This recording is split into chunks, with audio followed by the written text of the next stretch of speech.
Hello student, আজকে কিছু question নিয়ে আলোচনা করব। ফার্স্ট কোশ্চেনটা লক্ষ্য করো। If the binding energy of the electron in a hydrogen atom is 13.6 electronvolt. তাহলে হাইড্রোজেন অ্যাটমের বাইন্ডিং এনার্জি দেওয়া আছে 13.6 electronvolt. The energy required to remove the electron from the first excited state of Li double plus. Li double plus হচ্ছে hydrogen সদৃশ পরমাণু। The energy required to remove the electron from the first excited state of Li double plus. তা remove মানে পরমাণু থেকে বিচ্ছিন্ন, নিউক্লিয়াসের বন্ধন থেকে বিচ্ছিন্ন করতে হবে। আর first excited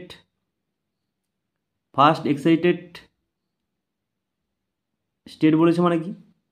first excited state মানে হচ্ছে সেকেন্ড কক্ষ, মানে n=1 n=2। তাহলে n=2 কে বলা হচ্ছে ফার্স্ট এক্সাইটেড স্টেট, ওকে। এবং n=1টা কী বলা হচ্ছে গ্রাউন্ড স্টেট। তাহলে এখানে অনেকগুলো কক্ষপথ আছে, তাহলে n সমান কোথায় আনতে হবে? ইনফিনিটিভে, মানে E=0 হবে। তাহলে এটা কোন পরমাণু ক্ষেত্রে বলেছে? Li double plus. এটা হচ্ছে হাইড্রোজেন সদৃশ পরমাণু। এর জেড কত হয়? জেড হচ্ছে 3। তাহলে আমাকে ফার্স্টে বার করতে হবে যে ইলেকট্রনটি n=2তে আছে, মানে ফার্স্ট এক্সাইটেড স্টেটে আছে।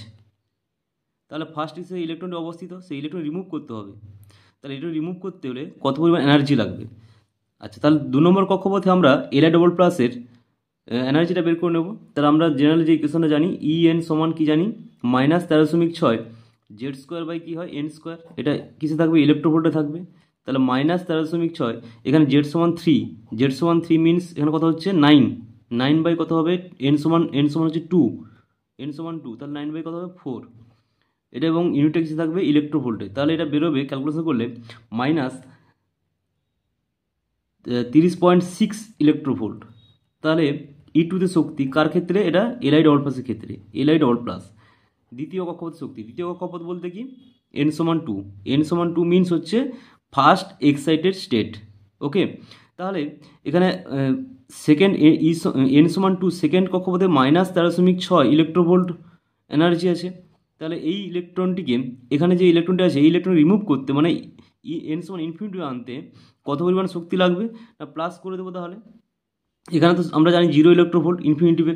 তাহলে ডেল্টা ই সমান আমরা কী লিখতে পারি? E0 বা E ইনফিনিটি মাইনাস E2। তাহলে E ইনফিনিটি মানে 0 মাইনাস, তাহলে -30.6 সমান কত হবে? Plus 30.6 electronvolt. তাহলে কোনো একটা মৌলকে রিমুভ করতে হলে কত পরিমাণ এনার্জি লাগবে? 30.6 ইলেকট্রোভোল্ট Li ডবল প্লাসের ক্ষেত্রে, ওকে। Which of the following transition in hydrogen atom emit photon of highest frequency? এখানে কয়েকটা ট্রানজিশন দেওয়া আছে যে n=2 two n=6, n=2 6 two n=2, n=2 two n=1 এবং n=1 টু n=2। অ্যাকচুয়ালি লক্ষ্য করো, বলেছে ইমিট মানে বিকিরণ করবে, ফোটন অফ হাইয়েস্ট ফ্রিকোয়েন্সি। তাহলে অ্যাকচুয়ালি কখন বিকিরণ করে? না আমরা জানি যখন কোনো একটা ইলেকট্রন উচ্চ শক্তি স্তর থেকে যখন নিম্ন শক্তি স্তরে আসে, মনে করো E2 থেকে E1 বা N2 থেকে N1 যখন আসে, নেমে আসে নিচে নিম্ন শক্তি স্তরে আসে, তখনই কী করবে? না এনার্জি রিলিজ করবে।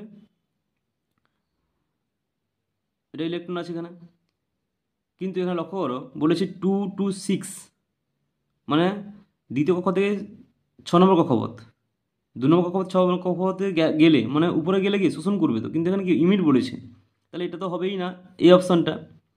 আচ্ছা, এবার লক্ষ্য করে এখানে n=1 টু, তাহলে 1 থেকে 2 গেছে, তাহলে এটাও হবে না, কারণ উচ্চ শক্তি স্তরে গেলে কী হবে?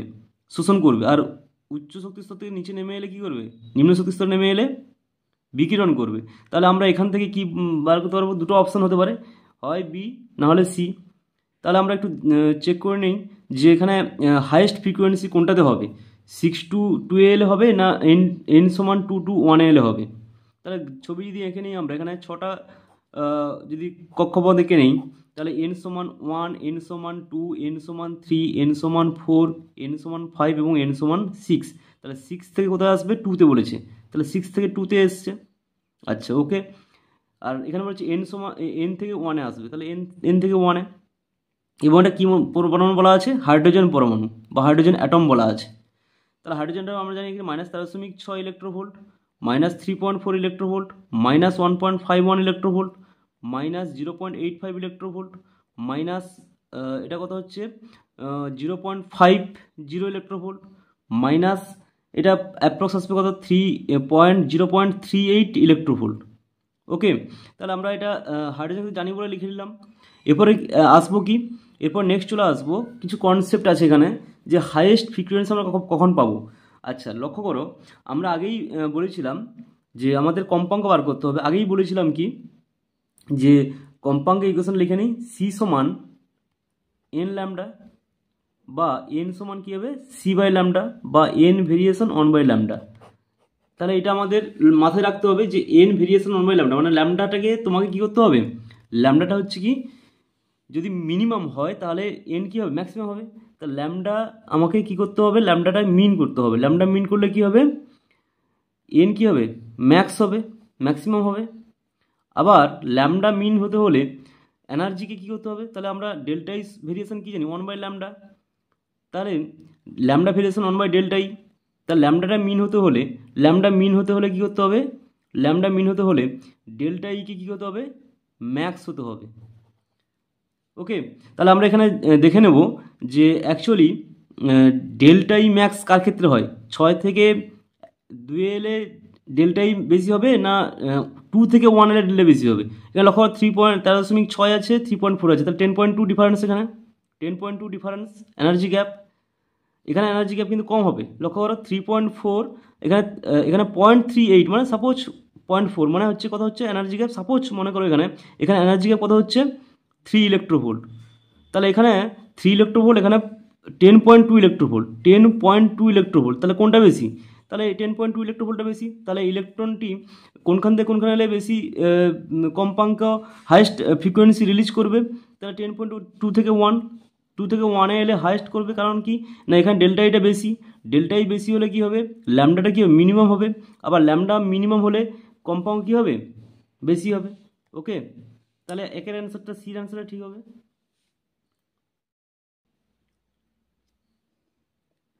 আচ্ছা নেক্সট চলে আসবো, লক্ষ্য করো, given the picture energy level দেওয়া আছে, এটা এনার্জি লেভেল দেওয়া আছে, এবং ফাইন্ড দ্য রেশিও অফ λ1 λ2 কত হবে। লক্ষ্য করো এখানে এনার্জি দেওয়া আছে -3, -2E, -4/3E এবং E, এবং এখানে λ2 দেওয়া আছে, এখানে λ1 দেওয়া আছে। তাহলে E থেকে -4/3E-তে এলে, -E থেকে -4/3E এলে λ2 রিলিজ করবে, এবং -E থেকে -2E এলে λ1 রিলিজ করবে। তাহলে আমরা ফার্স্টে একটা ফর্মুলা চলে আসবো, ডেল্টা ই সমান এইচ নিউ, এইচ হচ্ছে প্ল্যাঙ্ক ধ্রুবক, এবং নিউ হচ্ছে কি কম্পাঙ্ক। এইচটা হচ্ছে কি প্ল্যাঙ্ক ধ্রুবক, নিউ হচ্ছে কম্পাঙ্ক। তাহলে ফার্স্ট লক্ষ্য করো, ডেল্টা ইটা কী হবে, ডেল্টা ই হচ্ছে এনার্জি পার্থক্য, তাহলে এখানে নিউকে ভাঙলে কী হবে, সি বাই ল্যামডা। তা ডেল্টা ই ভেরিয়েশান 1/λ, বা ল্যামডা ভেরিয়েশান 1/Δ ই। তাহলে এনার্জি যদি বেশি হয় তাহলে ল্যামডা কী হবে, কম হবে। তাহলে ফার্স্টে আমরা চলে আসবো এখানে λ1 এর ক্ষেত্রে, λ1 এর ক্ষেত্রে ডেল্টা কত হচ্ছে, এনার্জি গ্যাপ কত হচ্ছে, এনার্জি গ্যাপ। তাহলে এখানে লক্ষ্য করো, ডেল্টা ই সমান কী লিখবো, -E -2E। কেন লিখলাম এটা, -E ফার্স্টে লিখলাম কেন, কারণ উপরের স্তর শক্তি বেশি, নিচের স্তরে কী হবে, শক্তিটা কম হবে। ওকে, তাই -E থেকে -2-তে এসছে, তাহলে লক্ষ্য করে এখানে -E + 2E সমান হচ্ছে কি E, তার ডেল্টা এটাকে E1 দিয়ে দেবো। ওকে, তাহলে আমরা পেয়ে গেলাম E পেয়ে গেলাম। নেক্সট চলে আসবো λ2 ক্ষেত্রে, ডেল্টা E2 সমান, লক্ষ্য λ2 ক্ষেত্রে -E থেকে -4/3E-তে এসছে, তাহলে -E লিখবো, উপরে শক্তি স্তর -4/3E। তাহলে এখানে লক্ষ্য করো কী আসবে, লক্ষ্য করো এখানে -E + 4/3E। তাহলে অ্যাকচুয়ালি এখানে কী আসবে, E/3 কী আসবে, ডেল্টা E2টা কী আসবে, E/3। আচ্ছা এখানে চলে আসবো, λ1/λ2 সমান কী লিখবো, ডেল্টা E2/Δ E1, কারণ ব্যস্তের মধ্যে ছিল ল্যামডার সঙ্গে এনার্জি গ্যাপ। তা lambda one by lambda two সমান ডেল্টা ই টু কত বেরিয়েছে, delta E two E by three, এবং ডেল্টা ই ওয়ান কত বেরিয়েছে ই, তা lambda one by lambda two সমান কত হবে লক্ষ্য করো 1/3। তাহলে কোন অ্যান্সারটা এখানে রাইট হচ্ছে, ল্যামডা ওয়ান কত হচ্ছে 1/3। তাহলে এখানে চারটা অপশান আছে, চারটা অপশান লক্ষ্য করো, ডিটা রাইট হচ্ছে। ওকে।